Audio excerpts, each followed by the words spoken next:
Good afternoon, Brian Conroy here, master of none, but tinkerer of many. You've seen I've had other videos. I have this Ford Flex. It's a 2014. I don't care what kind of car you got. You're going to have little sensors go bad and different things like that. Well, this time it was the oil pressure sensor. So it was coming on saying the oil pressure, the oil pressure light kept coming on.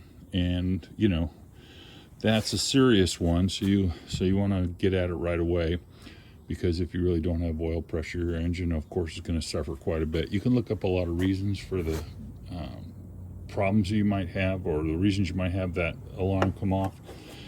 But one of them that's fairly prominent is that the sensor is bad. Obviously, if you've got, the main thing to do is check your oil level. If you've got the oil, you're ahead of the game right there. But there could be an oil uptake that's clogged. Could be you have the wrong weight oil, too light or too thick on the oil, different issues.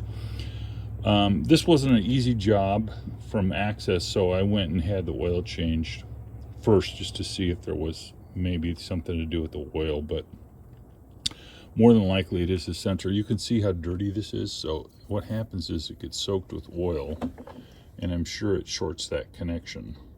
So when I pulled this off of the wire, it was all wet in there. And so on the other side of the connection, it was wet in that connection too. So I took and take your air, get it up at high pressure and blow the heck out of it till it dries it out. So get it all dried out, because you want to have that short reoccur. But somehow the oil has leaked into here and gotten this all goopy, and I'm sure it just shorted the signal out and showed that it was getting a closed circuit signal, which gave it an alarm. So this clip is really, every clip is different. It's like iPhone connections, and how many wires you have to charge things anymore. Thank God they're all going to the USB-C. That's another topic, but all these clips are different. This one is really hard to get out because you have to push this little thing and to pull it out. That'd be fine if you could see it, but there's no way in heck you can see it, because it's down. You go down here, and the alternator's down here to the left, and it's down in there.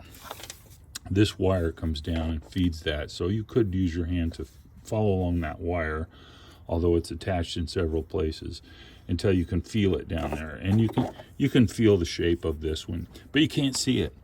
And so it'd be great to work from the top, but ultimately I figured I could not get it done because I couldn't get that unclipped. I almost was thinking about breaking this thing off and just getting a socket on here, and then I could disconnect it later. That was going to be plan C. Plan B worked instead. I just jack it up so you can get underneath it. Of course, use a jack stand. And for disclaimer purposes, I'll say I had one under here that I have now removed. But I couldn't get underneath here because it's a low-riding car. But you jack it up enough, you can get under there and you can actually see it. And it's a tussle to get in there with a wrench. It is a 13/16. I have some other wrenches here, but it's a 13/16. Fits it tight. And so fortunately, it wasn't over-tightened. And I got a 13/16 on there and just moved it. And once I got it going, I knew I could do it. So I turned it a little bit more and a little more. Very slow to do. And then I actually put a wrench on here and turned it until I just unscrewed it out. Obviously that twisted the wire up, but it didn't hurt it. So I unscrewed it. And once I unscrewed it, I popped it up from the top. I could see this clip, and I got the clip out.